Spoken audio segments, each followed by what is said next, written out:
Good morning student. अपना topic चल रहा था एटमॉस्फियर। एटमॉस्फियर यानी कौन सा? वायुमंडल। और वायुमंडल में अपने पहुंच चुके थे। आपने पढ़े थे डिवीजन ऑफ एटमॉस्फियर, वायुमंडल का विभाजन। वायुमंडल का विभाजन। और वायुमंडल का विभाजन पढ़ रहे थे अपने। सबसे पहले आपने पढ़े थे on the basis of temperature, तापमान के आधार पर।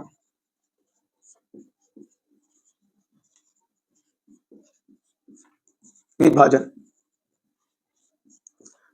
तापमान के आधार पर विभाजन है जो अपने काफी, जो अपनी 6वीं 7वीं 8वीं 9वीं 10वीं 11वीं, यानी नॉर्मली जो डिवीजन दिया जाता है तापमान के आधार पर ही विभाजन किया जाता है। यानी तरीके तो और भी है, डिवीजन और भी पढ़ेंगे अपने, लेकिन पहले पढ़ रहे हैं तापमान के आधार पर विभाजन। आपने ये डायग्राम देखा होगा, इस प्रकार से बना। तापमान के आधार पर विभाजन में सबसे पहले ये क्या है? ट्रोपोस्फियर। ट्रोपोस्फियर के बाद स्ट्रेटोस्फियर,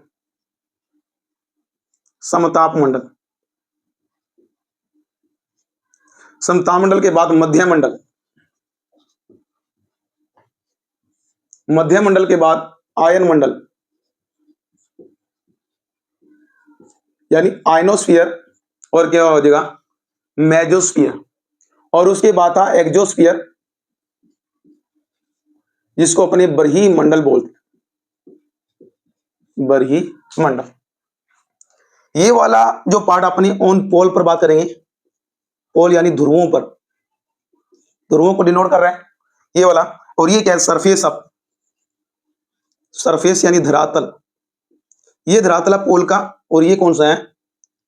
इक्वेटर का, भूमध्य रेखा। भूमध्य रेखा का ये क्या है? अपने सरफेस। अब पहले शोभ मंडल, शोभ मंडल के बाद अपने पढ़ते हैं समताप मंडल, मध्य मंडल, आयन मंडल और कौन सा? बरही मंडल। पहला क्वेश्चन तो ये है, यानी सरफेस से हाइट तक, यानी धरातल से ऊंचाई की ओर, यानी इनका सही क्रम बताइए। ट्रोपोस्फियर, स्ट्रेटोस्फियर, मेजोस्फियर, आयनोस्फियर और कौन सा? एक्सोस्फियर। या शोभ मंडल, समताप मंडल, मध्य मंडल, आयन मंडल और कौन सा? अपने बरही मंडल। फिर इनकी ऊंचाई की बात करें, ध्रुवों पर इसकी ऊंचाई है लगभग कितनी? 8 किलोमीटर। और भूमध्य रेखा पर जो ऊंचाई है ये कितनी है? 18 किलोमीटर की, इसकी शोभ मंडल की, ट्रोपोस्फियर की। 18 से लेकर 50 किलोमीटर तक सीमा पर मिलता अपने को कौन सा? समताप मंडल, स्ट्रेटोस्फियर। 50 से लेकर 80 किलोमीटर की ऊंचाई पर मध्य मंडल। और 80 किलोमीटर से लगभग 640 किलोमीटर की ऊंचाई पर अपने को मिलेगा आयन मंडल। और उसके बाद एक्सोस्फियर लगभग कितना? 10,000 किलोमीटर की ऊंचाई। कितनी? 10,000 किलोमीटर की ऊंचाई। तो इसके बारे में अपने बात करेंगे। शोभ मंडल को पूरा खोल के देखेंगे क्या कुछ। उसके बाद समताप मंडल को, उसके बाद मध्य मंडल, आयन मंडल, कौन सा? बरही मंडल। ये डिवीजन जो पढ़ रहे हैं अपने तापमान के आधार पर पढ़ रहे हैं, तो यहाँ पर आप लेयर लिख लेना, यानी शोभ मंडल, समताप मंडल, मध्य मंडल, आयन मंडल और इनका। सबसे पहले मैं स्टार्ट करने जा रहा हूं आपके पास जो कौन सा है? शोभ मंडल, ट्रोपोस्फियर।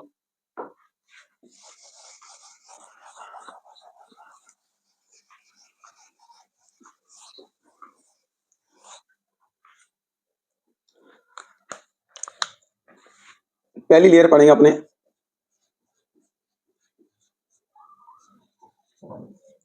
ट्रोपोस्फियर, यानी कौन सा? शोभ मंडल। सबसे इंपॉर्टेंट मंडल है, क्योंकि अपने सरफेस के पास, धरातल के पास इससे अपने रूबरू होते रहते हैं, इसलिए शोभ मंडल बहुत ध्यान देना। देखो मैं इस प्रकार से बना दूं, चलो डायग्राम से समझते हैं।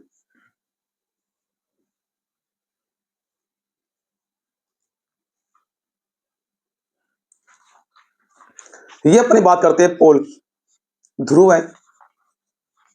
और ये अपनी बात करें कौन सा? इक्वेटर, जिसको अपने बोलते हैं भूमध्य रेखा। रेखा सबसे पहले अपने हाइट की बात करें। पोल पर हाइट दिखा रखी कितनी 8 किलोमीटर और भूमध्य रेखा पर कितनी 18 किलोमीटर। क्यों? एक बात आप अच्छी तरह से जानते हो, यानी किसी भी चीज को अपने गर्म करते हैं, क्या करते हैं गर्म करते हैं, उसका फैलाव होता है या सिकुड़न होता है? तो बताइए फैलाव होगा या सिकुड़न, या वो एक्सपेंड होगी या इसका कॉन्ट्रैक्शन होगा? ये बात बताओ।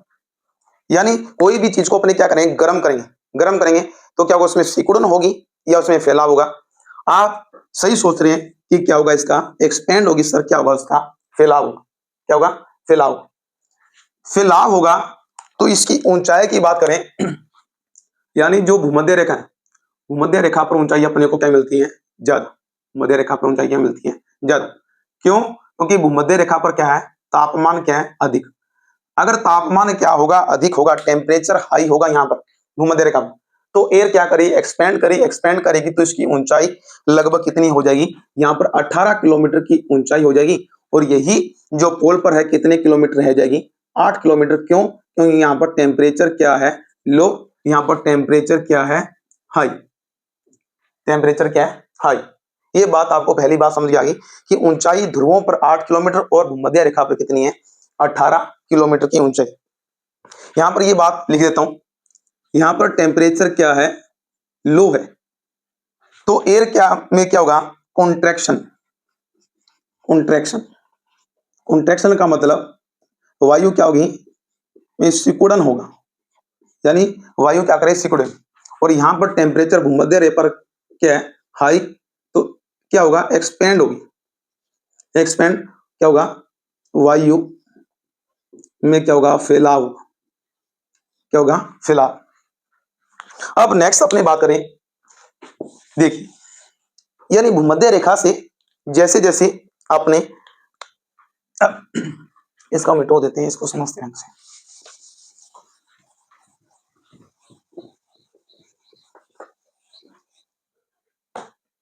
देखिए ये अपनी क्या है सरफेस धरातल है। अब यहां पर सनरेज आती है, ये सनरेज आती है, ये अपना क्या है एटमोस्फियर वायुमंडल। अब वायुमंडल में जैसे क्या ये सनरेज क्या होगी इंडिकेट होगी ये, और किससे टकराएगी अपनी अर्थ से, और अर्थ से टकराने के बाद इस प्रकार से ये वाली जो किरणें कैसी लघु किरण, लघु यानी शॉर्ट वेव, शॉर्ट वेव। और ये कौन सी होती है लॉन्ग वेव दीर्घ किरणें। ये वाली कैसी है दीर्घ किरणें, लिख देता हूं यहां पर दीर्घ किरण। अब आप एक बात बताइए कि वायुमंडल गर्म होगा सोलर रेडिएशन से गर्म होगा या जो टेरिस्ट्रियल रेडिएशन से, ये सन रेज शो यानी सोलर रेडिएशन से गर्म होगा, या क्या होगा टेरिस्ट्रियल रेडिएशन से गर्म होगा? आपको सर नॉर्मल सी बात है, सूर्य की किरणें जब धरती पर आएगी तो ये क्या होगा सनरेज आ रही है तो ये गर्म करेगी। बिल्कुल गलत बात, इससे ये गर्म नहीं होगा। यानी अपना जो एटमॉस्फेयर है सोलर रेडिएशन से कभी गर्म नहीं होता। सोलर रेडिएशन जब इंडिकेट होती है अपनी सरफेस पर धरातल पर, धरातल क्या होगा गर्म होगा। धरातल जैसे ही क्या होगा गर्म होगा, गर्म होगा तो ये जो सरफेस है ये वापस हीट को क्या करेगा जनरेट करेगा, जनरेट करेगा। तो ये वाली जो किरणें होगी ये क्या होगी दीर्घ किरणें, जिसको अपने टेरिस्ट्रियल रेडिएशन बोलते हैं। ये वाली जो टेरिस्ट्रियल रेडिएशन क्या करेगी एटमॉस्फेयर वायुमंडलों क्या करेगी गर्म करेगी। तो क्वेश्चन ये भी आता है कि वायुमंडल का गर्म होना है सौर किरणों के द्वारा या पार्थिव किरणों के द्वारा, तो अपने कहेंगे पार्थिव किरण या टेरिस्ट्रियल रेडिएशन के द्वारा होगा। ये आती कैसी है शॉर्ट वेव में, यानी सीधी आती है लगभग, और जब जाती है कैसी आती है इसको पता इस प्रकार से। तो ये दीर्घ किरणें, ये कैसी है दीर्घ किरणें, और ये कैसी है शॉर्ट विकिरण। यानी इसमें जो ये अपन होता है ये वाला क्या होता है कम, और इसमें क्या होता है ज्यादा। तो दीर्घ किरणों के द्वारा क्या होगा वायुमंडल क्या होगा गर्म होगा, क्या होगा गर्म होगा। देखिए यहां पर यही बात अपने लिख देते हैं, tropos troposphere obtain energy by terrestrial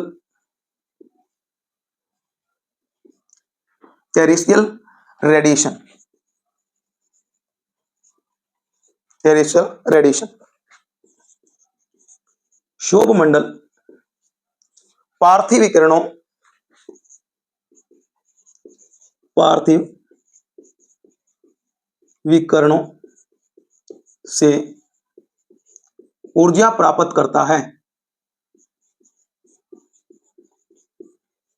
किससे प्राप्त करता है?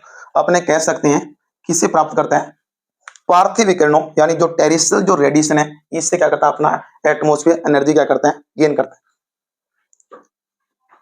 दूसरा अपनी बात करें, अब जैसे जैसे क्या होगी, हाइट क्या होगी? बढ़ेगी। हाइट बढ़ेगी, क्या बढ़ेगी? हाइट बढ़ेगी।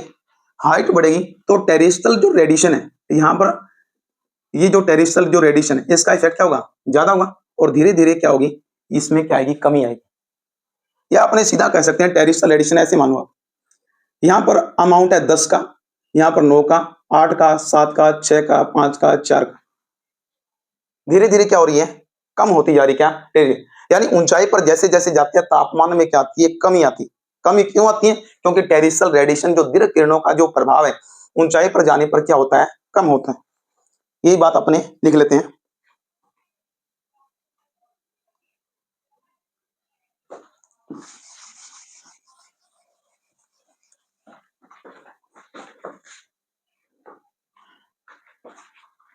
अब देखिए, जैसे हाइट, हाइट अगर बढ़ेगी, हाइट क्या हो रही है? बढ़ रही। टेरिस्ट्रियल जो रेडिएशन है, टेरिस्ट्रियल रेडिएशन क्या होगी? कम होगी। अगर हाइट बढ़ेगी, टेरिस्ट्रियल रेडिएशन का प्रभाव क्या होगा? कम होगा।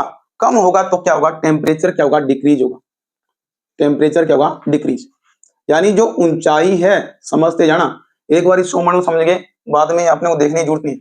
ऊंचाई अगर बढ़ रही है तो टेरिस्ट्रियल रेडिएशन धीरे धीरे, देखो मैंने बताया 10, 9, 8, 7, 6, 5, 4, इसका जो अमाउंट क्या हो रहा है? कम। अगर अमाउंट कम होगा तो क्या होगा? टेम्परेचर क्या होगा? कम होगा। टेम्परेचर क्या होगा? कम होगा।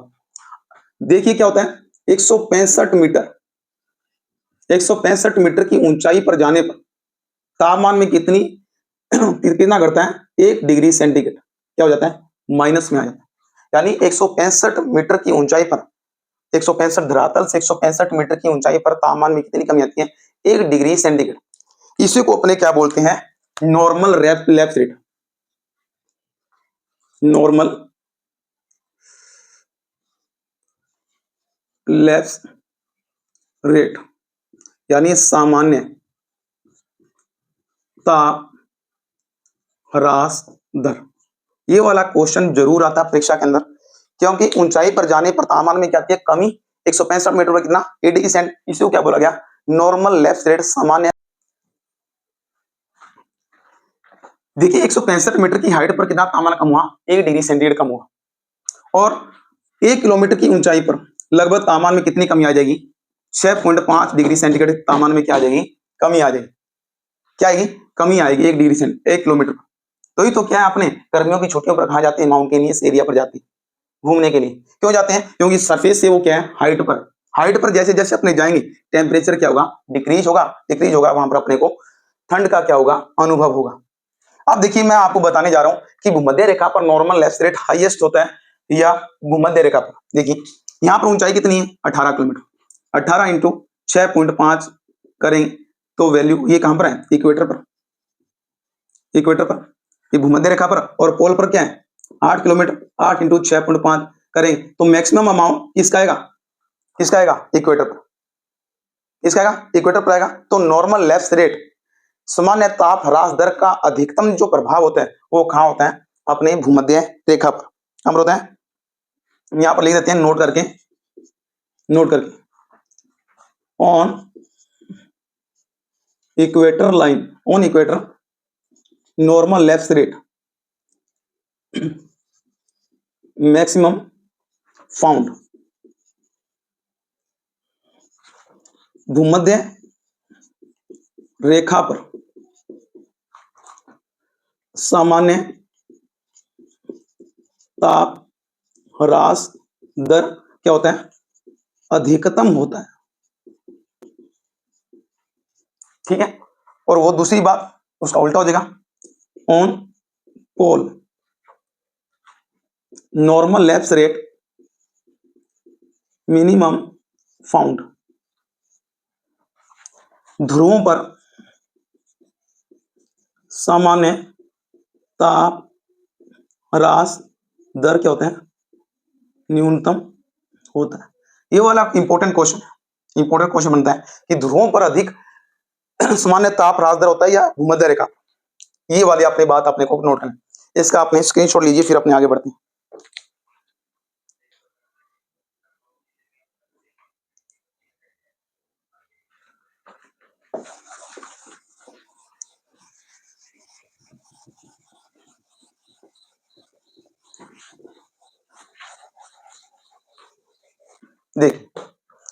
देखो यहां पर क्या है ध्रुवों पर, यहां पर वायु ज्यादा, टेम्परेचर ज्यादा है, टेम्परेचर ज्यादा, वायु एक्सपेंड करके ऊपर चलेगी।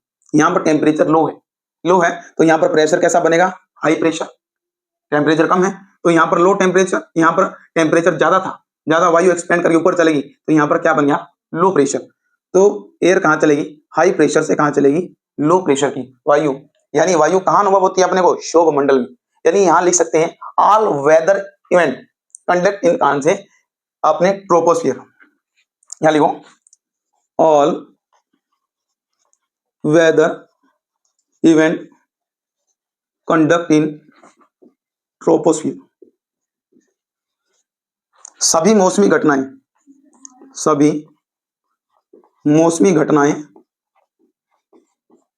शोभ मंडल में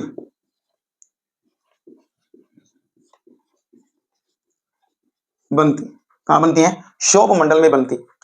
एक चीज और रहेगी वो अपने कर लेते। देखो मैंने आपको एक बात बताई थी अभी, यानी जैसे जैसे ऊंचाई बढ़ेगी, जैसे जैसे क्या होगी, ऊंचाई बढ़ेगी, तापमान में क्या आएगी, कमी आएगी। तो यहां पर जो एयर होगी, टेरेस्ट्रियल रेडिएशन का प्रभाव कम, तो यहां पर क्या होगी, लाइट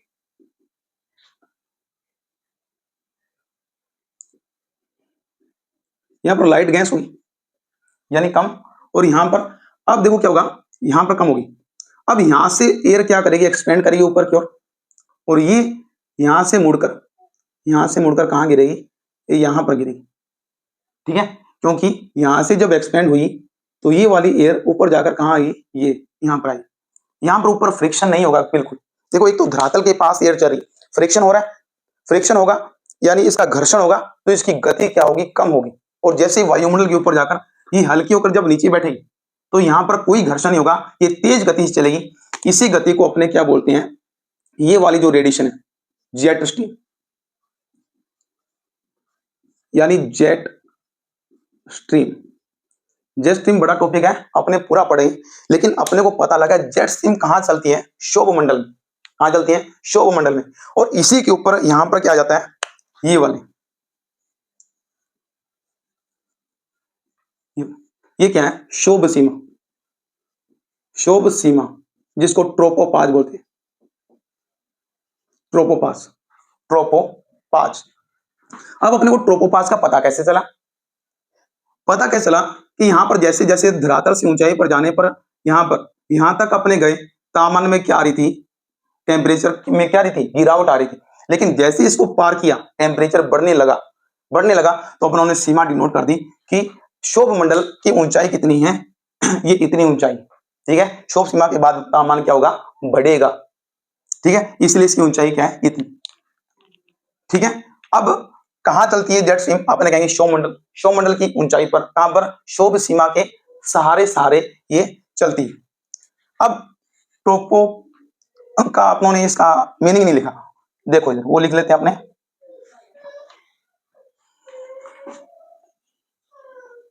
मीनिंग ऑफ ट्रोपो, यानी ट्रोपो का मीनिंग क्या है, टू चेंज, यानी क्या होगा, परिवर्तनशील होगा। यानी ट्रोपो, ये भी क्वेश्चन आ जाता है, ट्रोपो का मतलब क्या है, परिवर्तनशील। यानी सारे सारे जो चेंज आते हैं कहां पर आते हैं, ट्रोपोस्फियर में। कहां पर आते हैं, ट्रोपोस्फियर। तो आपको मैंने क्या क्या बताया, यहां पर सबसे पहले बताया हाइट पर टेम्परेचर क्या होगा, डिक्रीज होगा। नॉर्मल लेफ्ट साइड सामान्य ताप ह्रास दर 165 मीटर पर डिग्री सेंटीग्रेड तापमान क्या हुआ, कम हुआ। पहला पॉइंट ये। दूसरा पॉइंट मैंने क्या बताया कि हाइट हाइट यहाँ पर ध्रुवों पर कितनी है, 8, यहाँ पर क्या है 18। इसकी औसतन सीमा क्या बोलते हैं, अपने शोभ सीमा बोलते हैं। शोभ सीमा के सारे क्या चलते हैं, जेट स्ट्रीम चलते हैं। क्या चलता है, जेट स्ट्रीम। ध्रुवों पर नॉर्मल लेफ्ट रेट क्या होती है, अधिकतम, और ध्रुवों पर क्या, जो पोल है ध्रुवों पर क्या होगी, नॉर्मल लेफ्ट रेट क्या होगी, कम होगी। ये सारा सारा आपका कंप्लीट हुआ। सारी मौसमी घटनाएं जो बनती है वो किसमें बनती है, शोभ मंडल में बनती है। नेक्स्ट अपने आगे बढ़ते हैं, स्क्रीनशॉट लीजिए इसका।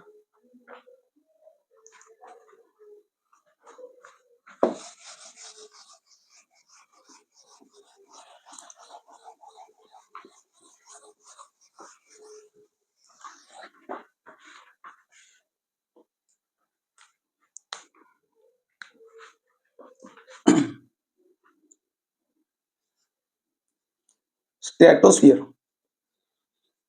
समताप मंडल।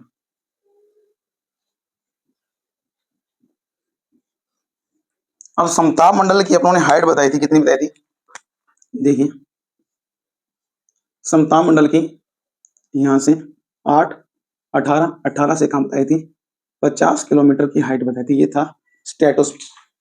तो यहाँ पर लिख सकते हैं 8 किलोमीटर से लेकर कितनी है, 50 किलोमीटर की हाइट तक। ठीक है। स्ट्रेटोस्फियर में क्या है, ओजोन लेयर फाउंड,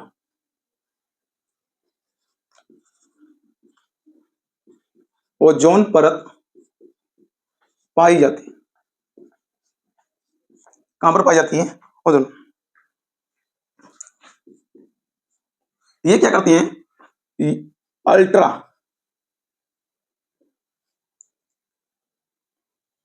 ऐसे लिखो, अल्ट्रा वायलेट, ऐसे लिखो,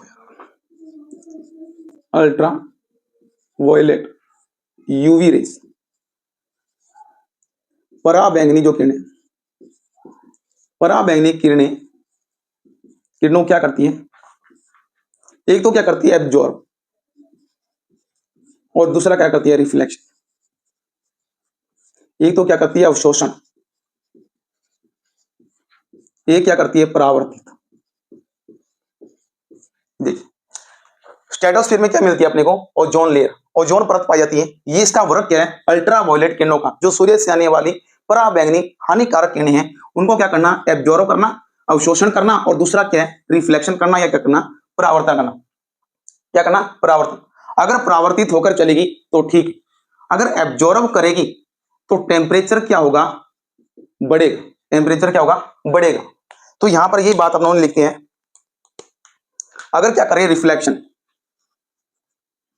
रिफ्लेक्शन अगर परावर्तित, अगर परावर्तन कर रही है तो क्या होगा, protection of, protection of organism, यानी क्या होगी, जीवों की क्या होगी अपनी की सुरक्षा।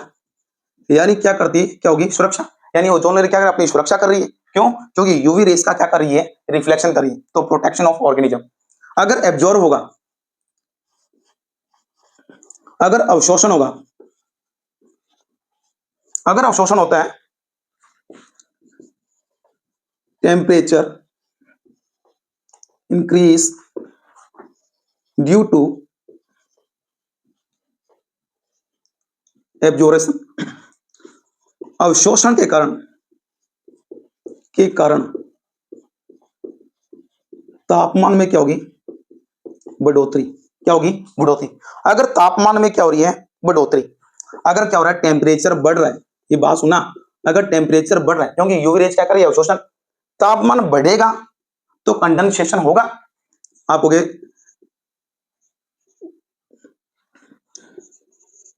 कंडेंसेशन डू नॉट कंडक्ट, संघनन नहीं होगा, संघनन क्या होगा, नहीं होगा। अब कईयों के तो ये बात समझ में नहीं आ रही, सर जी संघनन होता क्या है, आप ऐसे समझाए जा रहे हो, संघनन होता क्या है, ये थोड़ा सा समझ लो। संघनन पहले ही बता के गया था। देखिए ये अपना धरातल है, ये वाटर पोर्शन, टेम्परेचर बढ़ेगा, टेम्परेचर बढ़ेगा, ये जो वाटर कन्वर्ट किस में होगा, वाटर वेपर में क्या होगा, कन्वर्ट होगा। वाटर वेपर धरातल से ऊंचाई पर जाने पर तापमान में क्या आती है, कमी। अगर टेम्परेचर क्या होगा, कम होगा ना, कम होगा, तो ये जो जलवाष्प है कंडेंस होगी, संघनन होगा, संघनन से क्या बनेंगे, क्लाउड बने, क्या बनेंगे, क्लाउड। लेकिन यहां पर तो क्या हो रहा है, तापमान में बढ़ोतरी हो रही है, तापमान अगर घटेगा तो कंडेंसेशन होगा, संघनन होगा, तो बादल बनेंगे। लेकिन यहां क्या हो रहा है, तापमान में क्या हो रही है, बढ़ोतरी, बढ़ोतरी होगी तो कंडेंसेशन नहीं होगा। अगर कंडेंसेशन नहीं होगा तो क्लाउड बनेंगे, क्लाउड बनेंगे, आपको नहीं। रेनफॉल होगी, रेनफॉल होगी, आपको किस तरह नहीं होगी। तो यहां पर ना तो क्या होगी, क्लाउड बनेगी, ना क्या होगी, रेनफॉल होगी। इसका स्क्रीनशॉट लीजिए, फिर मैं आपको थोड़ा सा और बताता हूं इसमें बारे में।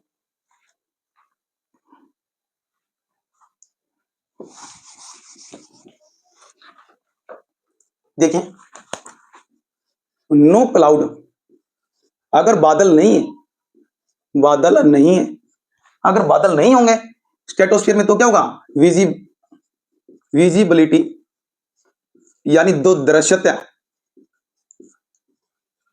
हाई होगी, दृश्यता क्या होगी, ज्यादा होगी। अगर दृश्यता ज्यादा होगी तो यहां पर क्या होगा, एरोप्लेन उड़ाए जाते हैं, क्या उड़ाए जाते हैं, एरोप्लेन उड़ाए जाते हैं, क्योंकि विजिबिलिटी क्या है, हाई है, क्लाउड फॉर्मेशन नहीं है, रेनफॉल नहीं, इसलिए क्या एरोप्लेन। इसको उल्टा देखो, आपको सर एरोप्लेन क्यों उड़ाए जाते हैं, आपको सर विजिबिलिटी ज्यादा है, विजिबिलिटी क्यों ज्यादा है, क्योंकि यहाँ पर क्लाउड नहीं है। क्लाउड क्यों नहीं है, क्यों नहीं है, क्योंकि सर जी यहाँ पर कंडेंसेशन नहीं हो रहा, संघनन नहीं हो रहा। संघनन क्यों नहीं हो रहा, सर यहाँ पर तापमान क्या है, ज्यादा। चाहे वैसे देख लो चाहे उल्टा देख लो, बात एक ही।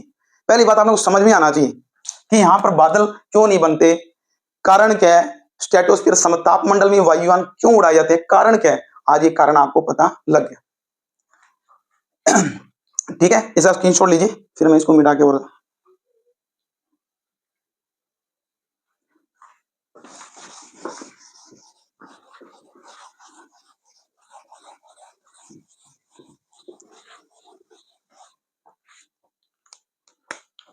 देखो,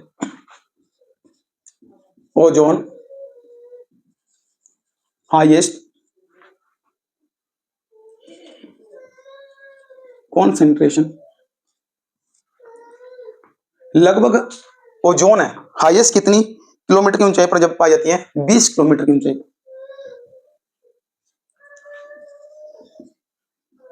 ओजोन अधिकतम 20 किलोमीटर की ऊंचाई पर पाई जाती, कितनी, 20 किलोमीटर की ऊंचाई पर क्या पाई जाती है, ओजोन। अब क्या हो रहा है, ओजोन में डिप्लेशन हो रहा है, ओजोन डिप्लेशन, ओजोन में क्या हो रहा है, ओजोन में क्या हो रहा है, क्षरण हो रहा है, और ओजोन में क्या हो रहा है, डिप्लेशन हो रहा है, क्षरण हो रहा है ना, बिल्कुल। ये बात अपनी बात पढ़ते हैं टॉपिक। अब एक 16 ओजोन डे कब बनाया जाता है, पहले ये बताओ, ओजोन डे, ओजोन दिवस कब बनाते हैं, ओजोन दिवस, ओजोन दिवस मनाते हैं अपने 16 सितंबर को, जो आने वाला अपना 16 सितंबर को ओजोन दिवस। ये अपना जो समताप मंडल है लगभग ये क्या हो चुका है, कंप्लीट हो चुका है। अब इसी में एक टॉपिक है ओजोन डिप्लेशन, ये भी साथ ही साथ कर ही लेते हैं। ओजोन क्षरण क्या चीज,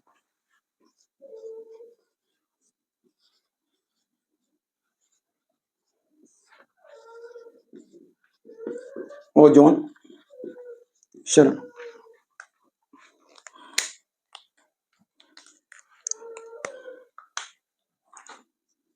the depletion of ozone layer was observed by foreman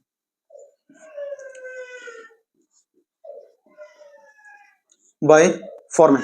The depletion of ozone layer was observed by foreman on Antarctica continent. Ozone क्षरण का, ओजोन क्षरण का सर्वप्रथम पता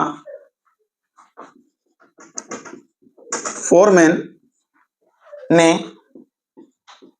लगाया। सबसे पहले किसने लगाया? फोरमैन ने लगाया।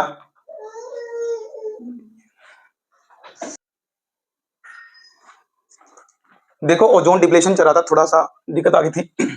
देखिए ओजोन डिप्लेशन, ओजोन क्षरण क्या है?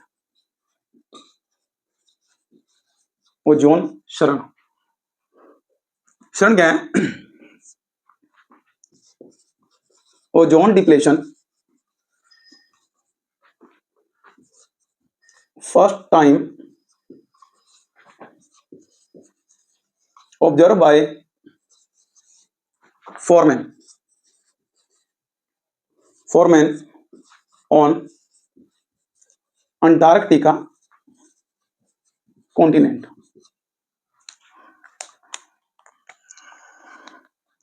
ओजोन क्षरण का सर्वप्रथम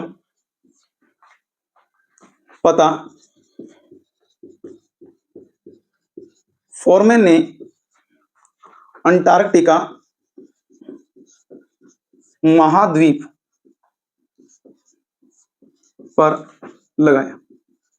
तो ये वाला क्वेश्चन इंपॉर्टेंट बनता है कि ओजोन डिप्लेशन का सर्वप्रथम पता किसने लगाया? फोरमैन ने। कहां लगाया? अंटार्कटिका कॉन्टिनेंट पर लगाया। अब देखिए अपने ओजोन लेयर की बात करें। ओजोन लेयर, ओजोन परत, ओजोन परत है, अपने को इस बात का पता है कि फाउंड इन स्ट्रेटोस्फियर, समताप मंडल में, समताप मंडल में पाई जाती है। कहां मिलती है? समताप मंडल में ये मिलती है। और क्या बात है? एक मान कर लेना, समताप मंडल में मिलती है। अब इसकी थिकनेस की बात करें, यानी ये इसकी थिकनेस यानी इसकी जो चौड़ाई, थिकनेस, थिकनेस यानी जो चौड़ाई, चौड़ाई लगभग कितनी है? 300 से 400 डोप्सन। डोप्सन क्या है? यानी ओजोन को मापन की जो इकाई है उसको क्या बोलते हैं? डोप्सन। इसकी थिकनेस कितनी है? 300 से 400 डोप्सन, 300 से 400 डोप्सन। अगर इसकी थिकनेस, अगर इसकी थिकनेस जो मोटाई है, अगर 100 डोप्सन से, डोप्सन से क्या हो जाती है? कम। क्या होती है? कम। इसी को क्या बोला जाता है? Ozone hole. ओजोन में क्या हो जाना?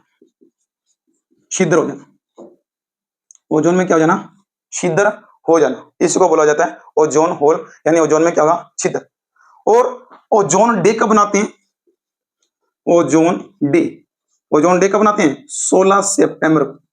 16 सितंबर को क्या बनाया जाता है? ओजोन दिवस। ओजोन दिवस कब बनाते हैं अपने? 16 सितंबर को।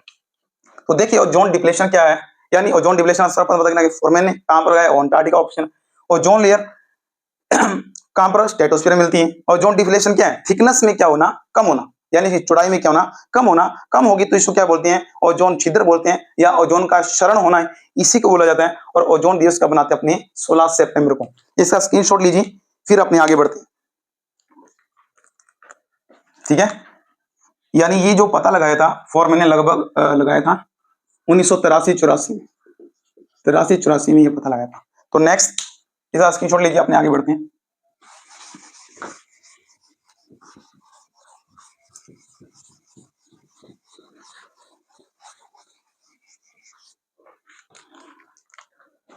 अब देखो ओजोन कंजर्वेशन,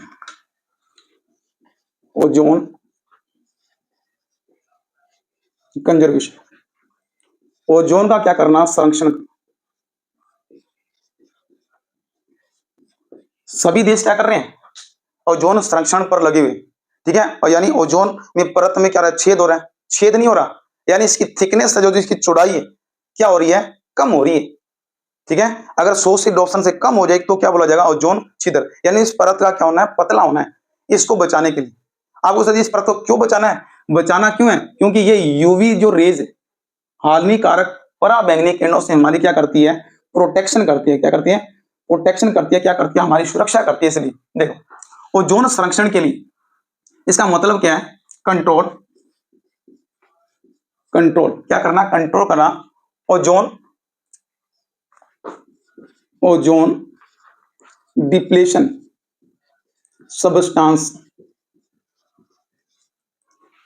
यानी ओजोन जो क्षरण पदार्थ है, क्षरण जो पदार्थ है, इनका क्या करना, नियंत्रण करना। क्या करना, नियंत्रण करना, कंट्रोल करना है। ओजोन जो कंजर्वेशन, कंजर्वेशन का मतलब क्या है, कंट्रोल था। कौन सा, ओजोन सबस्टांस, ओडीएस, ओडीएस में क्या करना, कमी लाना। अब इसके लिए बहुत सारी कन्वेंशन हुई, बहुत सारी कन्वेंशन हुई है। 2-3 अपने कन्वेंशन भी लिख सकते हैं। कौन कौन से सम्मेलन हुई, सबसे पहले अपनी बात करने जा रहे हैं 1985 का। 1985 का कौन सा, वियना कॉन्वेंशन, जो वियना सम्मेलन हुआ था।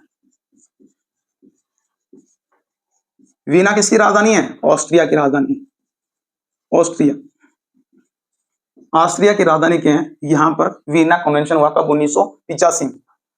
इसमें क्या किया गया, क्या किया गया, ozone ozone conservation is necessary, ozone conservation is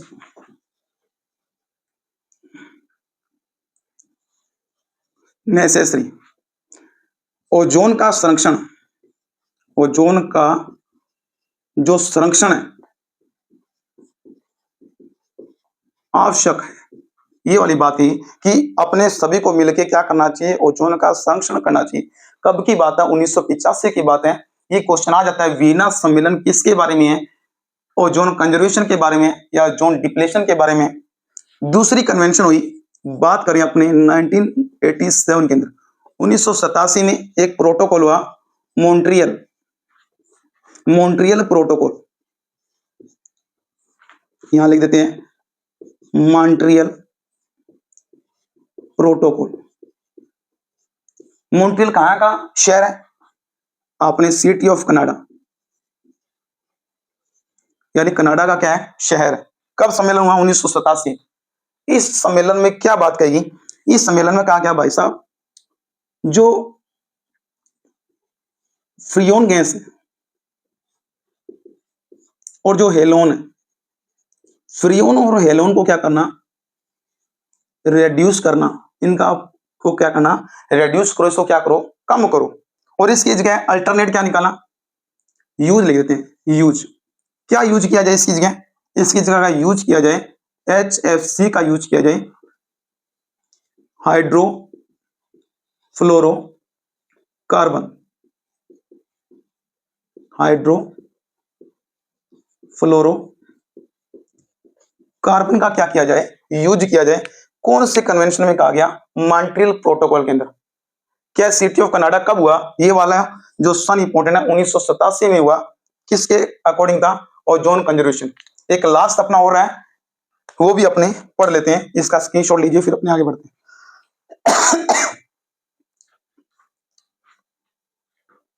यहां पर ये भी लिख लो, उपयोग को कम करना, उपयोग को क्या करना, कम करना। आपको याद रहेगा, उपयोग को क्या करना, कम करना। देखिए नेक्स्ट अपना लास्ट आ रहा है किगाली समझौता।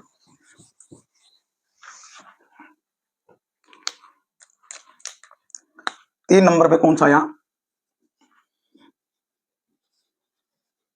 किगाली कॉन्वेंशन, किगाली सम्मेलन। किगाली सम्मेलन कब हुआ, 2016 के अंदर। कब हुआ, 2016 में। किगाली किसी कैपिटल है, देख सकते हैं कैपिटल ऑफ कौन सा, रवांडा, यानी रवांडा की राजधानी, रवांडा की क्या है, राजधानी। और रवांडा कहां का देश है, अफ्रीका का देश, अफ्रीका का देश है कौन सा, रवांडा। अब इसमें क्या बात कही, इस किगाली सम्मेलन में कहा गया कि भाई साहब जो आप यूज कर रहे हो ना HFC, हाइड्रोफ्लोरोकार्बन, हाइड्रोफ्लोरोकार्बन, इसको क्या किया जाए, रेड्यूस किया जाए, यानी इसके उपयोग को कम किया जाए। क्यों? ये भी क्या हानिकारक है। अब ये सारे के सारे कहाँ यूज होते हैं?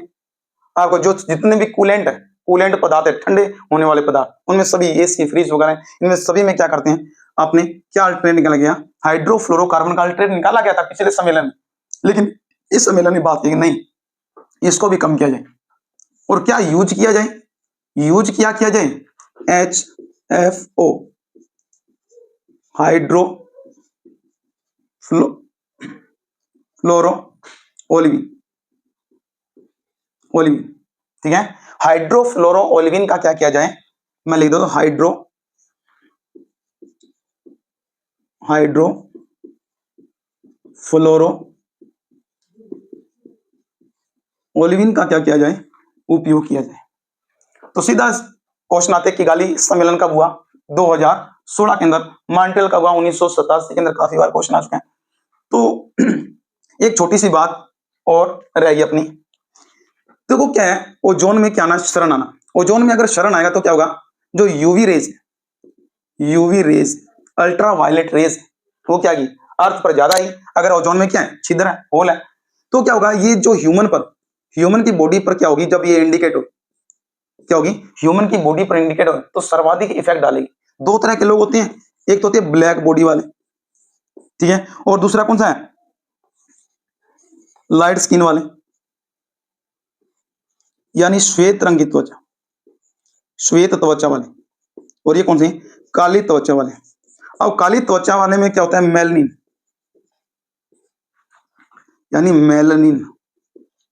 मेलनिन का अमाउंट क्या होता है, ज्यादा होता है, और इसे मेलनिन का अमाउंट क्या होता है, कम होता है। तो काली बॉडी पर क्या होगी, जब ये यूवी रेस को अटैक करेगी तो ये क्या करेगी, इस पर कोई इफेक्ट नहीं पड़ेगा। अगर गोरे रंग की त्वचा पर क्या करेगी, जब ये इफेक्ट करेगी तो इसमें सबसे ज्यादा क्या होगा, इफेक्ट होगा। आपने देखो अंग्रेजों की बॉडी पर क्या होता है, ये 36 होते हैं रेड से, ठीक है, वो इसी के कारण है, यूवी रेस के चपेट में वो आए होते हैं। तो ठीक है, इसमें मेलनिन का अमाउंट क्या होता है, ज्यादा। अब काले रंग की त्वचा में क्या है, मेलनिन का अमाउंट ज्यादा है। माँ के पेट में जब बच्चे होते हैं, ठीक है, इस बच्चे को सर्वाधिक इस प्रकार से इफेक्ट डाला जाता है। तो ये छोड़ो, ये बातें आपकी नहीं है, आपने सिर्फ किगाली समझौता, मॉन्ट्रियल प्रोटोकॉल और वियना कन्वेंशन सन याद रखना। आज अपने दो चीजें पढ़ चुके हैं, आप अपने आज क्लियर किया ट्रोपोस्फियर और क्या किए हैं, स्ट्रेटोस्फियर, समताप मंडल और कौन सा, शो मंडल को अपनों ने कंप्लीट कर लिया। तो नेक्स्ट क्लास में जो बचा मेसोस्फीयर और आयनोस्फीयर, इसको क्या करेंगे, कंप्लीट करेंगे। तो काफी बड़े हैं ये दोनों ही, तो वीडियो काफी बड़ी हो जाए तो एक वीडियो में अपने डाल नहीं सकते। तो थैंक यू स्टूडेंट, बने रहिए क्लास के अंदर और एंजॉय कीजिए, अपने नोट्स वगैरह बनाते रहिए और चैनल को लाइक, सब्सक्राइब और क्या कीजिए, शेयर कीजिए। थैंक यू, धन्यवाद।